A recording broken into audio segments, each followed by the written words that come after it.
So clearly I'm overeducated. I went to school way too long. I remember when I first got out of high school and you're trying to figure out what you want to do, and I remember I went to community college and I took a year off. People used to say, hey, if you take a year off, you usually don't go back, but I guess I'm living proof that you can go back. I needed a year off. I don't know about you guys, but anyway, thank you so much for coming out. Again, I'm Joey Grisham, Economic Development Director, City of Anna. It's always exciting to me personally to talk to other cities, talk to other economic development corporations, to talk about what we know, what we've learned. Because look, I'm one of those few people. When here recently, we held a economic development forum in Anna.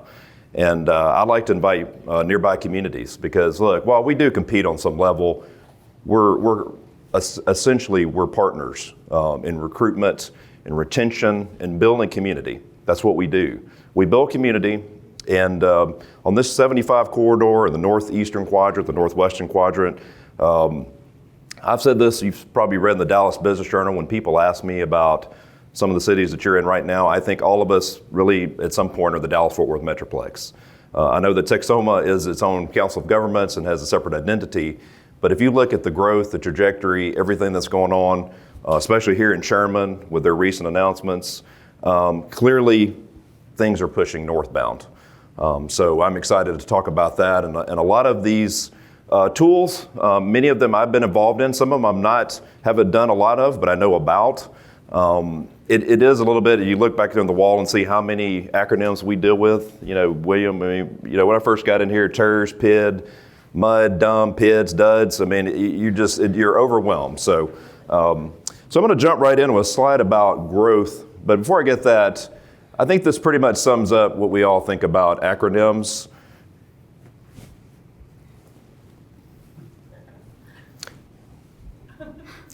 There we go. So we'll get that out of the way. Another acronym.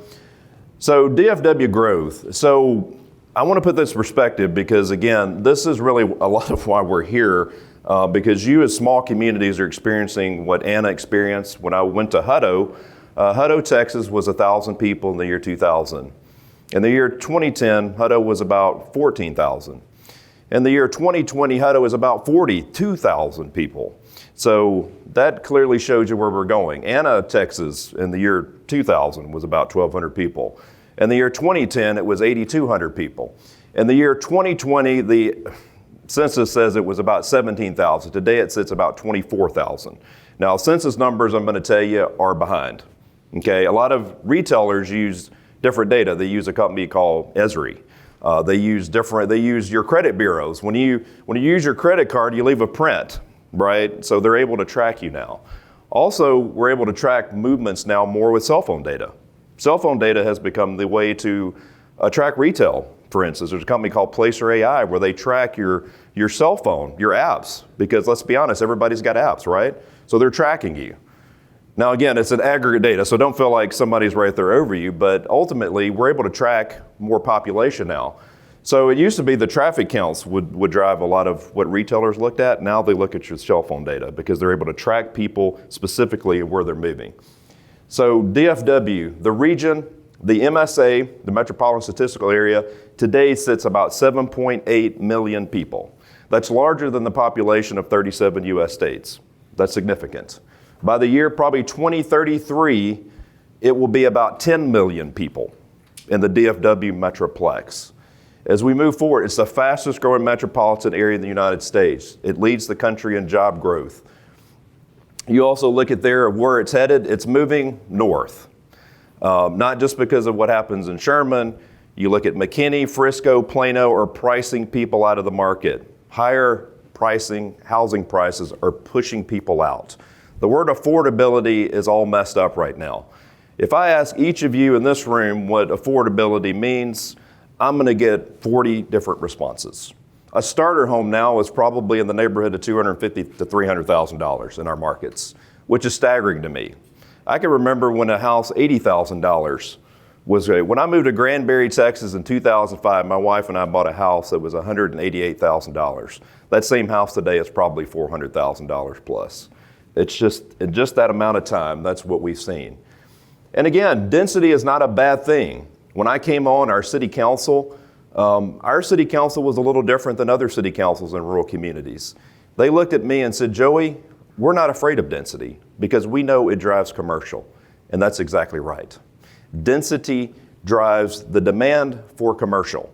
So when all your neighbors and residents pick up the phone and call your economic developer, William, and say, hey, William, where's our Texas Roadhouse at? Where are all these retailers at? You point to that right there and say, density drives commercial.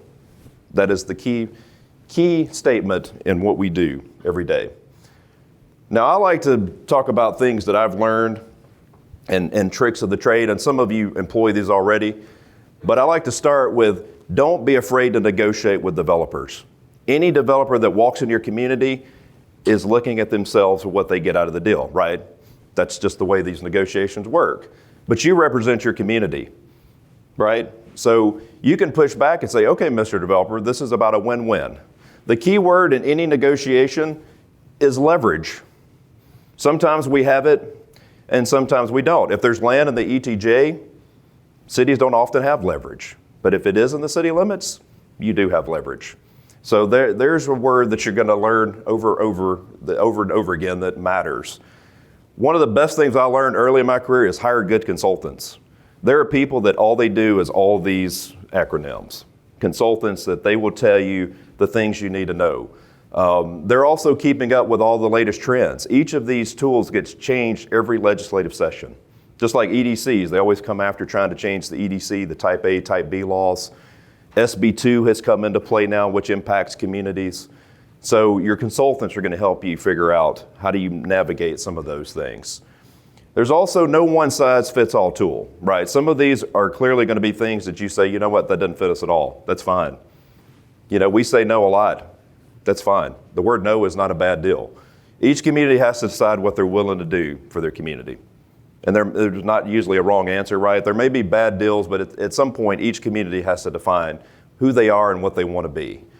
One thing we learned at Atos is create policies. We created a PID policy. There may be 10 cities in the state of Texas that have a PID policy. When you create a policy, you're creating a guideline. And when someone calls you and says, well, what's your process? You just send them that document. Now, again, that's a guideline. Things can change. But at least you have a document out there. You know, in other words, you're not just going back and forth and just trading emails and things. You can say, read our policy, and then you can report back, and then you can tell us. And again, if you want to learn the best policies, take somebody else's and fine-tune it, right? Plagiarize the good stuff, they say. In a good way, folks, okay? Also, make sure you ask for high standards. I was talking to Van Alstyne earlier. So here's an example. This is a true story. So Centurion American, when I started in February 2019, Centurion American owned 722 acres on the west side of Man on 75. And our predecessors had been working with them. They couldn't really decide what they wanted. At some point, they were ready just to let really the developer kind of do what they wanted. Well, we had a whole new group. We had a brand new city manager, a new economic developer, a new public works director, a new planning director, the whole 9 yards. So we actually go to the developer's house on a Saturday morning, and we have basically, I wouldn't call it a charrette, but it was basically, this is what we'd like to see. And Murdad Murrieti, if you've ever dealt with Murdad, he's a very interesting gentleman. And he all just kind of looked at us after we told him what we wanted, and he said, really? He's like, well, that's kind of what we wanted. So what did we want? We didn't want a bunch of just 40 and 50-foot lots. We wanted large lots mixed with some 40 and 50-foot lots. They had some carve-outs for multifamily. They had some more carve-out for commercial. So as we sat through and negotiated, we learned in the end that, hey, we're kind of a little bit on the same page here. So again, ask for high standards. This is the key for you. When you approve any kind of development agreement, make sure your development agreement precedes your zoning, because that development agreement locks in those standards. If you approve the zoning first, they have the leverage. So you want a development agreement to read, this is what you will do, developer. This is the development standards that you have to meet, from setbacks to building materials. Remember, we lost our ability to govern building materials, by the way, in a few sessions ago. The legislator took that ability away. Well, how do you get around that? You do a development agreement and tie them into it. Ultimately, you're having to incentivize them to do what they ordinarily would have done prior, but it is what it is, right? We can't change that. So again, use your development agreement as your tool to build in those standards. And lastly, I like to say that this is the but-for test. Would this happen but for these tools, right? Because a lot of cities will say, let's just do it to do it. And I don't know, and again, I'm not saying that's the bad answer, but look at it in the but-for test. Would this happen ordinarily on its own? And that's where maybe bringing the consultants will help you as you look in the numbers. So let's start with the most interesting of all the tools. And it's the one I've been involved with, but not on the extent that others have, but the MUD, the Municipal Utility District. Did anybody know what area of the state these really kicked off in? Houston, Harris County kicked off way back when. MUDs became very, very popular. I actually lived in a MUD in Granbury, but it was way past when all the debt, for the most part, had been paid off. So MUDs are created under the authority of the Texas Commission on Environmental Quality. So these kind of go through the Water Act of the state of Texas. They're created by a majority of the landowners by petition to TCOG.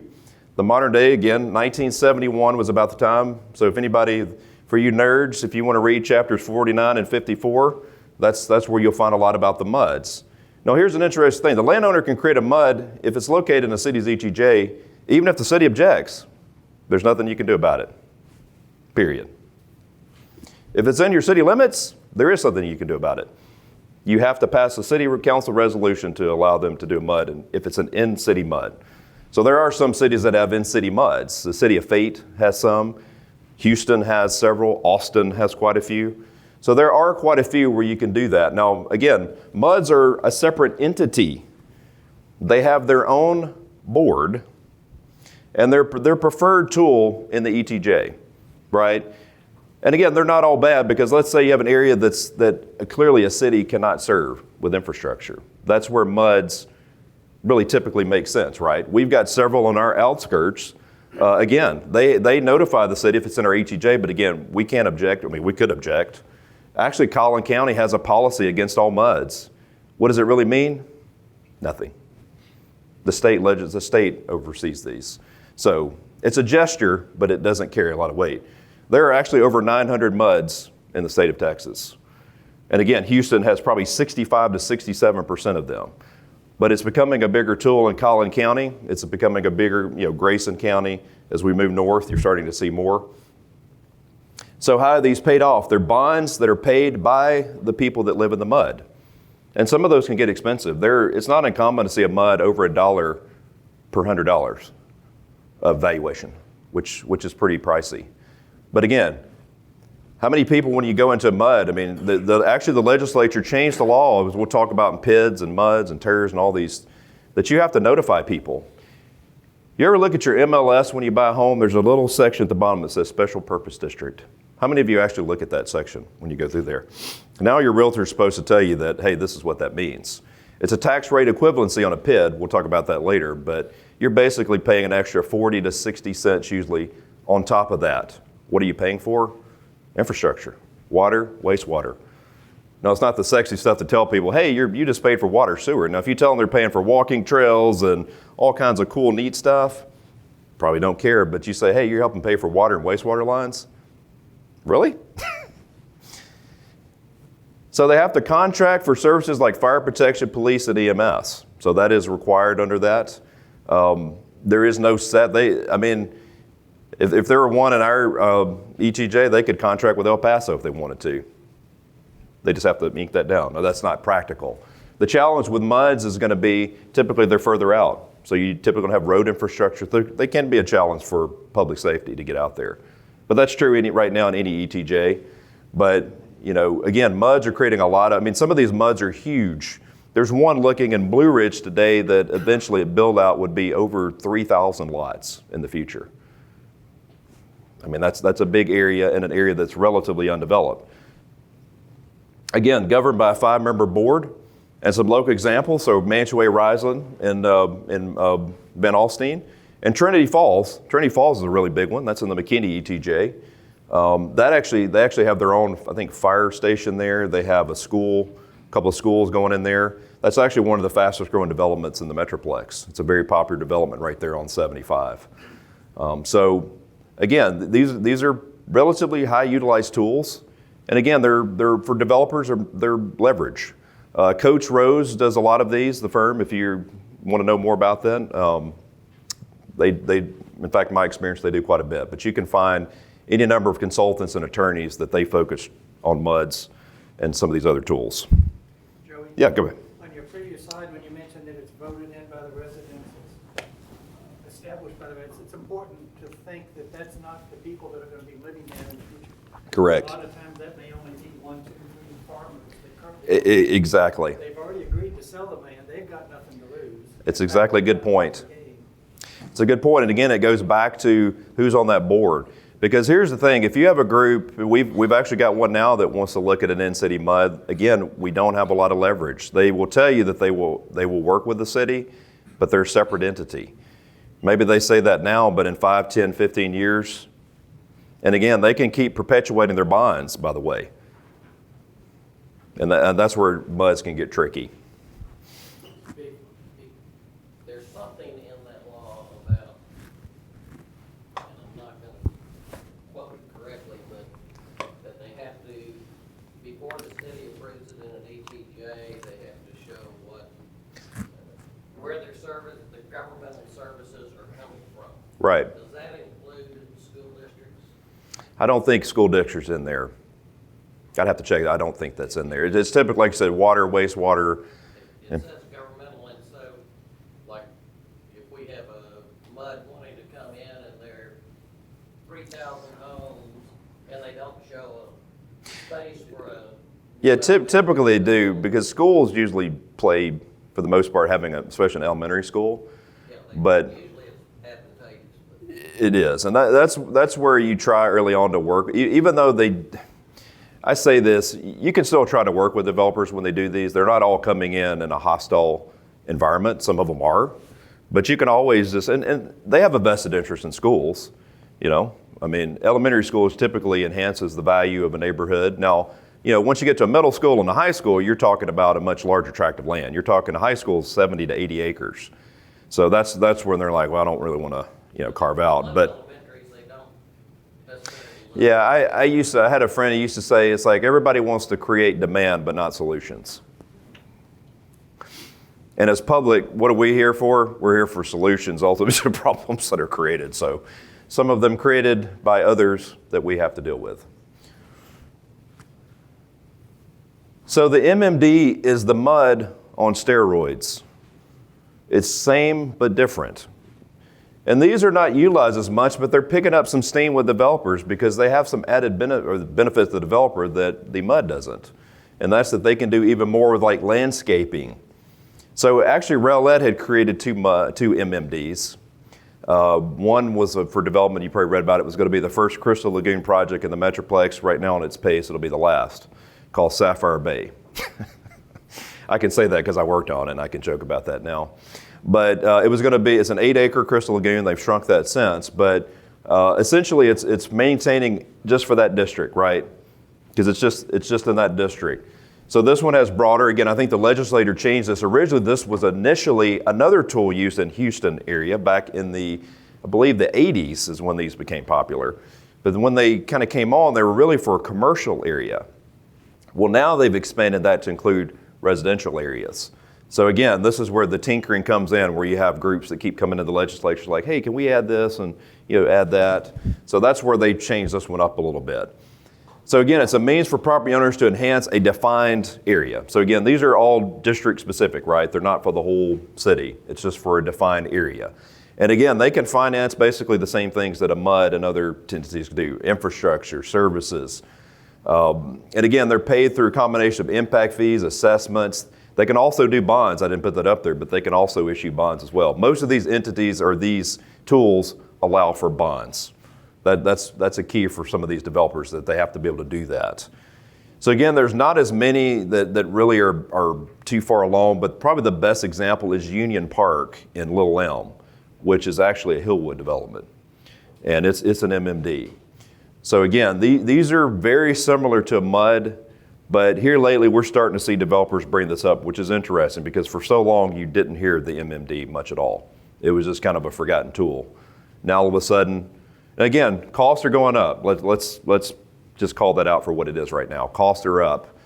We were in a meeting the other day with a developer looking at infrastructure costs, and PVC, everything's gone up. So costs considerations are. So developer cost has risen immensely. However, these are the tools that each one, this is where having a consultant will tell you again that these are board-driven deals. They're a separate entity, and they may have their own mind. Again, developer will tell your own that you can structure it where the city can be at the table.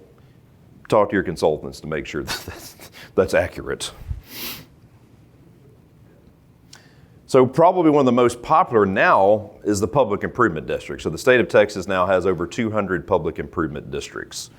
So here's your tools that are essentially back to financing public infrastructure improvements.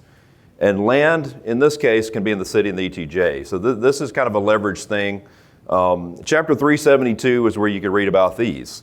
Since I've been in Anna, we're working on our 4th public improvement district. And as I'll talk about in the next group of slides, which is the TIF and the TIRZs, one of the common things now is to see them combined. The combo, the overlay TIRZs. We're going to talk about the fun stuff there. Then y'all wake up today just going, I can't wait to hear all about it. It's really exciting when you get in it, but it's kind of boring when you first think about it. But when you start putting it together, it actually starts making some sense. So a PID is a contiguous area designated by a city or county. These are typically city entities. They are not typically in the sense that we're talking about a separate board, okay? There is some differences in there. But again, a PID is a carve-out area. Again, this is not for a whole city. The way a PID works is essentially it's an assessment on a lot, okay? You have a lien against the property and paid back through property tax. So typically what would happen is a developer would come in, there would be private placement bonds issued. And then through those PID bonds, over time, those are paid back through these assessments on that lot. And that's back to where the legislature, because a lot of people were moving into PIDs, because PIDs are all over the place. So now they have to state that you're in a PID. So you let the homeowner know that you're going to be paying the equivalent of generally 40 to 60 cents per $100 valuation on top of your tax rate. So if your total tax rate stack was $230, you add 50 cents, you're paying $280 instead of $230. So that's where these have kind of picked up. Now again, that can go down over time. We actually had, so the development I mentioned earlier, Centurion Development, their PID assessments went down significantly because initially the home prices were, I think they were listed to be between $307,000 and $410,000. That was in 2019. Does anybody want to guess what they're going for right now? These are large lots, right off 75, next to a truck stop. They're starting at $525,000, going to $800,000. So that drops your PID assessment right there. Now that doesn't typically happen because the way these work out is when the key for all of these tools is the numbers up front. Those engineering costs, all of those costs that they plug in, and then also the value of the lots. That's what they plug in. So when they plugged in the 307, the 410, the PID was at one staying there. But when those values went up, the PID assessment dropped significantly, which is good for the homeowners, by the way, right? So again, I don't know how much people really pay attention to these anymore, but I would highly encourage you now, when you look at your MLS, make sure you're checking to see if you live in a PID here. So go there. There we go. So the first thing, if you consider doing the PID, is I recommend doing a PSA, a professional services agreement. So we have one that starts out at $50,000 because the first thing that you have to do is get with your financial advisors, which for most of us, I'm guessing you probably either use Hilltop or someone like that. So you're either going to deal with probably Jim Sabonis or Andre Ayala or groups like that. You also would get your PID administrator at the table. There's several of those. And then you start kind of working. You've got bond counsel that gets involved. That could be McCall Parkers, those type of groups. So you get all of that because you have to have, that's most of my day, it feels like now, is trying to corral 15 consultants. It's really fun, trying to get on their calendars. And then you have these meetings where everybody's throwing out all these terms like tax stack, and you're dealing with private placement bonds, and we've got to do this agenda item, and we've got to have everything in by today or tomorrow. And I'm just telling you, this is a day. In fact, I was on the phone this morning before I got here dealing with this. So if you do these, this is what you're going to be dealing with. But ultimately, again, you start with the PSA, and then these are the type of consultants: bond counsel, advisors. Your city and county attorney is going to be involved, your PID consultant, professional appraisal firm, and your PID administrator. And again, all of these costs are reimbursed through the PID bond proceeds of the development agreement. Same thing with the TIRZs. All of those are reimbursable in those tools. So again, there are quite a few examples in Anna Capri, that's the Crystal Lagoon project right off 75. And again, Villages of Hurricane Creek, that is the Centurion American development, which there's actually two separate tracks. One we call the Shirley track, one is the Villages of Hurricane Creek South. But these are tools, again, that essentially development that pays for itself, right? It's developed, and again, those neighbors in that, when you don't want to spread across the whole city, that development is paying for that infrastructure. That's exactly what's happening. And they're really good tools when you have an area, again, that doesn't have infrastructure that's going to lead to other areas of infrastructure that gets it going. That's where these tools are, I think, really, really popular and really, really good. And again, it is not for the whole city. So if people get confused and say, well, this is a tax for the whole city, no. This is just the people in that district pay that assessment on that lot. And the TIRZs, one of the most common tools probably that's used in the United States. Now, I will tell you, I didn't say this earlier, most states have different variations of these tools, what we're talking about. They have, but the TIF goes across almost all states. Anybody know what state was the first to implement a TIF district? Not everybody at once. California. We're not expecting California to lead the country in economic development, right? But they were the first state back in the 50s. This goes back quite a ways, 1950s. These really didn't become popular to Texas until the 70s in some form or fashion. And then they've kind of morphed over time. So Chapter 311 of the tax code is where you can read about these. That's a fun read. So this is basically where city, county, you have owners of property constituting at least 50% of the zone's appraised value can do this. Or, again, a lot of cities lead these for their downtown districts. Anna just did one for our downtown. Those are very popular to kind of revitalize the downtown area. So the first thing when you do that, when you do an ordinance and you do a public hearing, is you do what's called a project and finance plan. And there are consultants that do those. That's basically where you're outlining what the plan is, what you're going to use that infrastructure for, or what that is. The way a TIF works is there's a base value. It's a base value. And then anything on top of that, in future years, the increment, a percentage of that goes into a fund to fund these infrastructure projects. And again, those can be anything public related. There's a whole list in the state statute that tells you exactly, but pretty much anything public. You can also do Chapter 380 agreements. I'm sure most of you know 380 agreements. You can do economic development agreements. It is a lot of wide latitude in which you can use that for. But downtown is probably the most commonly used TIRZ across the state. Business parks, you'll see that on some industrial parks in some certain areas. You'll see them in an area. Originally, the target was blight. Now again, if I ask you your definition of blight, we're going to be like Baptists here, right? We're going to get a lot of different answers, right? Okay? We're going to get a lot of different, what does that mean to you? So blight has been changed, blight. All you need is an attorney to help you stretch find a loophole, right? That's what happened over time. That's most of what that is. But again, TIRZ have been really utilized well. Again, we just kicked off our TIRZ. If you're a city TIRZ, a lot of times you can go to your county and ask for participation, which is what we did with Collin County. And they did that. They did the same thing with Saxe. You can go ask other taxing jurisdictions to participate. The one group that cannot participate is probably the one that would help the most, and that's your school district. Just can't do it. The only economic development incentive that can be utilized by the tax or the school district is the Chapter 313, which Sherman utilized through its TI project, which they're also trying to get rid of, which would be a mistake. If Texas is going to compete for large mega projects, that is our biggest weakness, because other states are willing to waive what they can to make these deals work. And that's without 313, Texas Instrument likely doesn't happen in Sherman. So Each participating entity, I would say the typical is 50% over a 20 to 30 year cycle. That's a pretty common TIRZ, but you can play with that. Again, that's where you've got to run the numbers to see what happens. That's where your consultants will help you there. It is not an additional tax. You're redirecting future revenue. That's what it is. People get confused. They think it's a special tax. It's not a tax. It's just diverting future revenue. Again, it's governed by a board. In our case, our city council is the board for our few TIRZs that we have.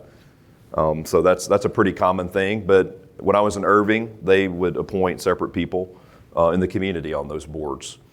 There's over 350. That's going to keep growing over time. So the combo, the overlay TIRZ, back to what I discussed. So here's what, and this is where some financial advisors got together and said, here's an interesting idea. Why don't we try to do this? And that's when they create a PID, they do an overlay district with the TIRZ. And what is that for? It helps reduce that PID assessment. Now, not exactly, and again, you're still using cost in there as well, but it does help reduce that. If the goal is to keep that as low as possible for the homeowners, then that TIRZ can help do that. Now, the challenge for the TIRZ is, if you get too many TIRZ, that can mess you up over time for the city. Because again, that's a lot of revenue that you're diverting into a fund. That's why some cities cut off having 3 or 4 TIRZ, completely, because it can mess you up over time. Now, depending on how large you are, I mean, like an Anna, Van Alstyne, Colinas, those are large cities. They have 60, 70, 80 square miles of property. Now, if you're like Rowlett, where you have 20 square miles of property, you don't really have a lot to play with there. So depending on your certain situation, some of those TIRZ districts can make sense. Sometimes maybe not. But that's where, again, work with your consultants. Also, TIRZ, my understanding is that they're not impacted by SB2 on your M&O rate. So there are some advantages to having the TIRZ as we move forward. I still believe moving forward that cities are going to have to look at other sources of revenue with these cap, because my understanding is the legislature is going to try to come in again in the next session and do even more. So that's where having some of these tools, I think, is going to be critical for cities to be able to do some of the things they do. Now, last year there was a proposition, a county related to TIRZ. It was proposition number 2. Anybody remember that? Does anybody read those, by the way, when you vote? Oh, good. I'm glad to see people read stuff, because my wife tells me, I'm like, well, at least read it. I mean, act like you know what you're voting on. But it allows counties to finance development and redevelopment of transportation or infrastructure in unproductive, underdeveloped, or blighted areas in the county. So this is pretty new. So this could be something really big to work with counties. And this is where I would work with your TIRZ consultant, because when you start throwing this out, they get really their brains just, our consultant, Mary Petty, just goes wild about these, because she's thinking through all the things that can be done with it. Because each time something's passed, you better take advantage of it before somebody tries to come in and start changing it a little bit. So this is a brand new thing. And again, I would certainly work with your consultant on this, because that's a tool for counties. Typically, TIRZ are typically city driven, right? And then counties can participate. I have seen some community college district participate. It's not common, but they can. But again, the school district cannot. And that's the challenge, because they have that's your largest piece of the tax, is the school district. So I could name any number of TIRZ, but probably the largest is the Collin Creek Mall redevelopment. That's a TIRZ district that was created. That's the Centurion American project. The McKinney Airport is actually a TIRZ. And then downtown Salina, of course, I mentioned several downtowns. They're really popular in downtown, because typically most of our downtowns have been neglected over time. You got some aging buildings. You're trying to revitalize and bring development back. And then the first thing we did this even when I was in Mississippi. We did, streetscapes, things like just cleaning up a downtown starting out. Ultimately, if you're not willing to invest in your community, how can you ask a developer to invest in your community? That's our strategy. Once they see that public investment, some of you, all of you, I know, got money through COVID, some federal money. So the city of Anna, for instance, is using all of its latest COVID round to enhance wastewater lines in downtown, because they're old 2-4-inch water lines. As you know, you typically need 8-inch water lines and larger water lines. So that was another gift, to use some of that money for infrastructure for downtown. In fact, the fire chief and I are very good friends, and he said they actually had a fire and they tapped into a hydrant that wasn't even operational in downtown. We don't even think about that sometimes. That's a scary thought, isn't it? You tap in for water and nothing comes out. That is a very scary thought with a fire. So again, TIRZs, probably the most common is downtown. You are seeing them for large development, but again, my recommendation is don't do too many to where over time, because again, you may not deal with it in 5-10 years, but when those folks come in year 20, year 30, they're going to be looking at this going, what were these people thinking all those years ago? So you will save your future there a little bit. So my favorite, and William's favorite, the EDCs and CDCs, I probably won't spend too much time on this because I think most of you are probably familiar with these. Most, as you can see, actually we go down here to the election required. There are 211 cities that have a type A. There are 515 that impose a type B. And then there's 125 that have both, which was pretty popular, I guess, back in the day. And then over time, that's changed. Now, this is 501 to 505. Again, that's a great read for those of you who want to do that. Again, A, corporations are developing industries, typically, industrial projects, primary jobs. The B corporation came in a little bit later, cultivating communities, where you could do parks, you could do museums, sports facilities, affordable housing. You also have more restrictions unless you're under that 20,000 threshold where you have water latitude. Once you get to that 20,000, that changes drastically. That's why I'm glad we're in our under 20,000. It's very, very popular and a lot to do there. So again, right here in our area, Anna, Van Alstyne, Gainesville, McKinney, Sherman.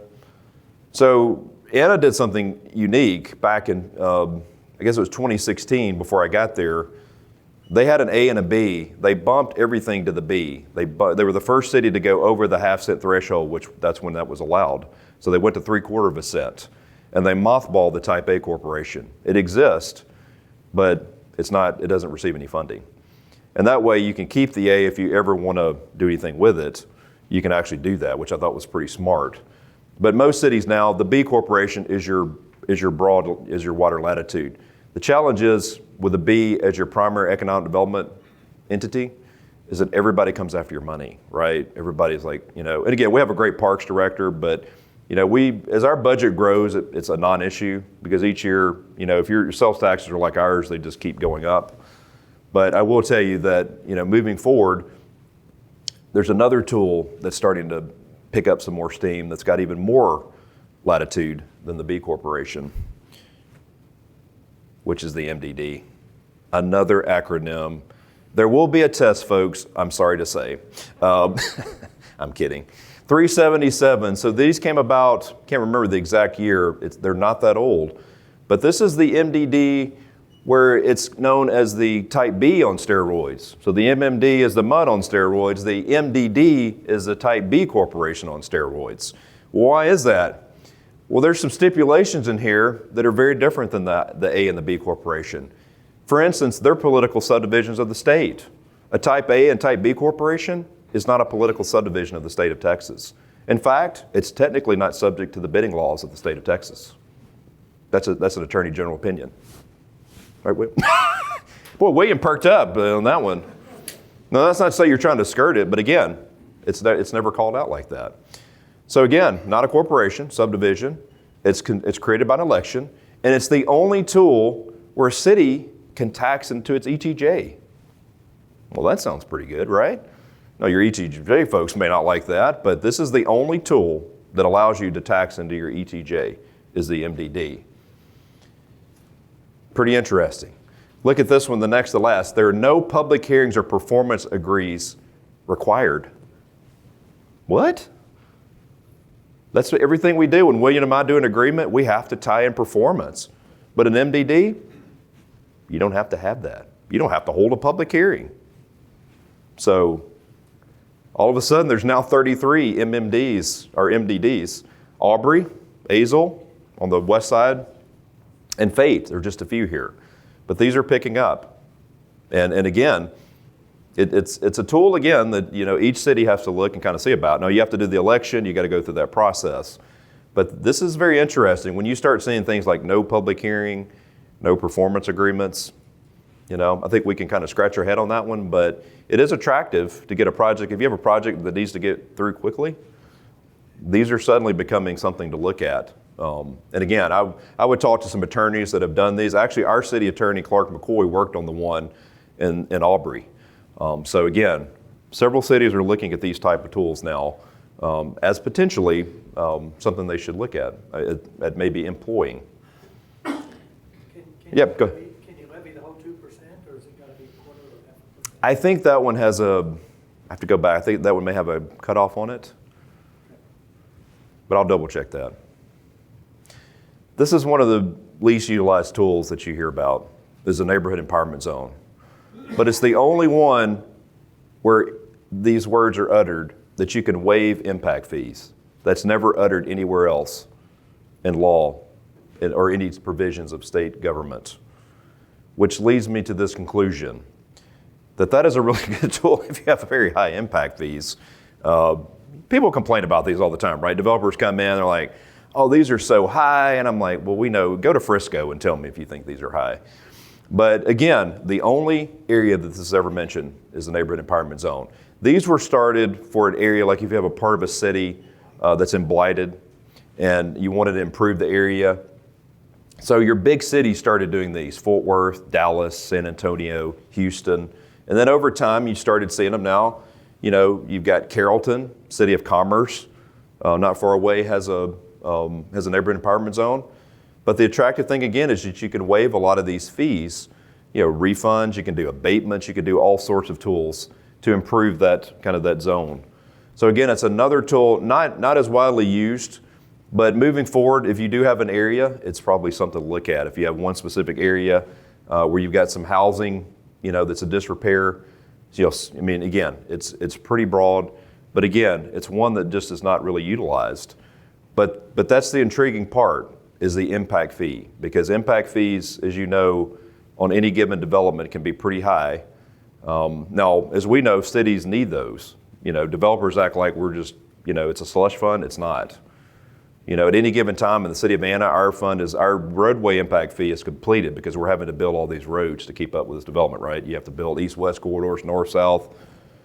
Impact fees can be used for a number of tools, but again, you probably want to be careful on that when you do that. But if it's an area that really needs some rehabilitation, it's something to look at. But it's not utilized that much. So here's another tool that's relatively, I think, pretty new that we actually employed here in the last couple of years, and that's the HFC and PFC. Does anybody here have a HFC or PFC? We have one. A public facility corporation? Or housing finance? Housing, okay. Yeah, so two more great reads, Chapter 394, Chapter 303. Boy, y'all are going to pull your codes out tonight and read all these, I know. I can see it in your eyes. So these tools are created mainly for affordable housing projects on the HFC. The PFC we're going to cover it a little bit differently here. But housing finance corporations were started ultimately for affordable housing. Now back to my earlier comment about what does the word affordable mean anymore? Is it a $300,000 house? Is it a $400,000 house? So we had a couple projects. We were actually approached by JPI, which is one of the largest multifamily developers in the state of Texas. They had gotten into the tax credit business. So as you know, most of you probably know, the state of Texas, like every state, gets an allotment of money through HUD for affordable housing. And it's what we call the 4% LIHTC, low income housing tax credits. And those get funneled into developers. They have a lottery system, and they also can issue bonds. Both of these entities can issue bonds. So through these entities, you can issue bonds for these projects. Now, some of you may say, well, we have affordable housing, Joey. We don't really need to do that. But what I would tell you is the people that are getting squeezed out, policemen, fire, teachers, your city employees, are they buying a $400,000 house? If you're in the public works department, probably not. So this offers you a tool. How are they able to do this? Well, they have income brackets. They're building essentially market rate product. The only difference is they're able to offer through different income. They call it the AMI, the area median income. Anybody want to take a guess what the area median income of Dallas is? $99,000 a year. The U.S. average household income is about $65,000 to $70,000 a year. So this is a tool that is attractive. It's also attractive for another reason, because while you don't get property taxes, these are property tax exempt. However, you get a cut off the development, which basically accounts for more than you would get through property taxes. So for instance, we just did a deal with Palladium. Palladium actually had a project in Anna. This was a 239 unit development. Their target income was a 60 and 80% AMI of that 97,000. The HFC, excuse me, this is the PFC, but I'm going to explain this in a minute. It's all going to come together. The PFC, we got a check at closing for $900,000. And over time, we'll get about $120,000 a year for 15 years on that deal. Not a bad deal, right? For really not doing a whole lot there. And that's a PFC deal. The reason that there's a difference is PFCs were not created for housing, but over time there was a carve out in there to allow for housing under the PFC. The PFCs have a broader bond pool of money that they're able to pull from than the HFC. This is all confusing at first, but it becomes clear once you start working on them.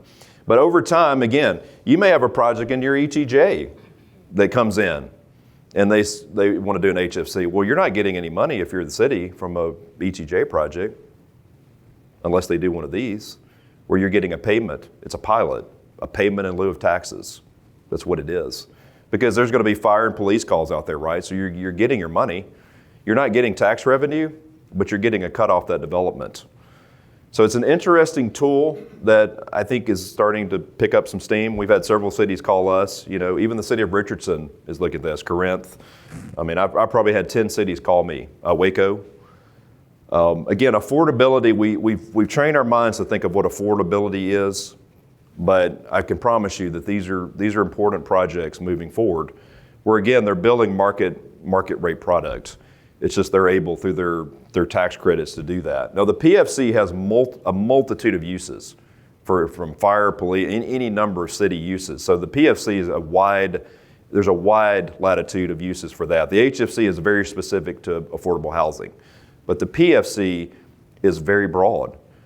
Also, you can divert these funds into your city coffers because the city creates these, by the way. The city creates these. But it doesn't reduce your bond. It doesn't affect your city bond rating at all. And we had a couple of deals where we didn't issue bonds. They went through another. So JPI, did you know Collin County has a housing finance corporation? So they created a housing finance corporation. So the JPI, this is a senior living deal, 185 units. They created that and essentially went through the county, and then we got a check for $550,000 at closing, and each year we'll get about $100,000 to $120,000 a year, depending on the cash flow that comes through there. You can negotiate that. And again, there are consultants that's all they do. They focus on housing projects. And they're under Hilltop, so if you're interested in these are actually, I think, a pretty good deal. And again, back to the ETJ example, if you can get revenue that you wouldn't ordinarily, we're having that challenge right now in Anna. We've got the little donut holes. Do y'all have the donut holes in your zoning or in your city where they're not annexed? And developers are coming in now saying, we want to build 300 units, but we don't want to come into your city. And what? And they can do that, right? I mean, they still have to work with the city on infrastructure, but we get no revenue out of that, right? So suddenly, tools like this look attractive if you can pull these off because you're getting revenue. Because again, ETJ, they're not going to annex because they are cutting out. Because if you're a $50 million, let's say you're appraised at $50 million, the single family for rent product is king right now. They're coming in like crazy. Those are $40 to $50 million of valuation that you're losing on the tax roll. So each one of those, that's what would go on the tax rolls, between $30 and $50 million. That's a huge loss there. So these are very intriguing tools that may work for you. And again, we get a lot of calls on that. Another one that's being used a lot for multifamily is the PACE. Anybody have PACE? Yeah, we got PACE here. So I had never heard of this, to be frank with you. About a year ago, we had a developer come in. This one's a very different tool. SB 385, another read. I'm sure it's just a couple of pages. But PACE, Property Assessed Clean Energy. So this is basically where developers get long-term financing if they create projects that essentially are clean energy projects. So it's a lot different tool than what we're talking about. The key website there is at texaspaceauthority.org, where you can see a lot of that. You know, Princeton had just created one not that long ago, Farmers Branch, Rowlett, so there's several others that have jumped onto this program. But again, this is something the city just approves a resolution, and the developer would go through these essentially the PACE authority to basically work it. Grayson County just recently adopted the PACE program. Yep. There you have it. Joey, that brings me a question. I always understood PACE to be county driven. Well, it evidently didn't have to be. No, you're seeing a lot now at city level. And it's usually developer driven, even starts going further back, as they may have a development that they're looking at a city, and then they come to the city and kind of start there. But I think for a while they were kind of county, and then now you're starting to see people come straight to the cities for these deals. Again, we've had two, and this is not related to affordable housing, by the way. These are typically market rate deals, so it's a very different, back to the HFC, PFC, so they're a little bit different.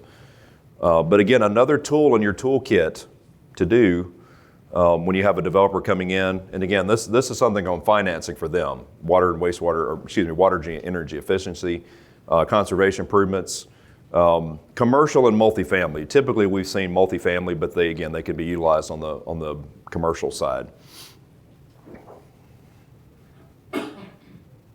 So there's one I kind of left out. It's not really what I call but anybody, hot tax, the hotel occupancy tax. I didn't put that one on here. Does everybody have implemented? So you probably know this, but cities generally have a 7% hotel tax. The state, I believe, is 6%. Cities can actually do a venue tax. If you say you want to do a convention center project, you can employ a 2% additional tax onto that. Say you want some conference space, is a pretty popular tool. A lot of cities have utilized that. The thing about the hot tax to remember is it's very restricted in what it's used for. It has to be used for anything convention related, hotel, lodging. You just have to be able to tie it into that. But again, a lot of our areas now, kind of with 75, don't have hotels, but that's going to change, I think, in the next probably couple, 3 years as we begin to develop more and more companies come in, hotel stays become more critical. That's where, again, you've got those specific uses, because everybody gets excited, that's that extra revenue fund, but always double check. Actually, TML puts out a report that gives you, there's like a 9-prong test to read, and more reading, I'm sorry. But it's a 9-prong test to make sure you're fitting within that structure. Again, I think you're going to see more hotels, especially on the 75 corridor.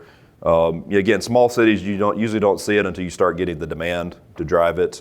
We had a hotel that literally was approved the day that COVID, the president signed the order, the lender rescinded the offer that day. So our hotel got stopped, and now it's back on track. So the hotel industry took probably the biggest beating, along with the restaurant industry, during COVID, because they couldn't open. Restaurants in the same boat. So it's good to see that a lot of those projects are kind of coming back around. We keep hearing the big R recession word, but again, we're in the fastest growing region. We're going to feel some type of slowdown, but we're in the best market to endure a recession. We're the first and last out, right? The last to go in a recession, the first to come out. That's DFW in a heartbeat, because we're the most balanced market in the country in terms of our economic development. We have diversity. Houston is energy dependent. Austin is tech dependent. DFW is broad. It's corporate headquarters. It's manufacturing, distribution. It's technology.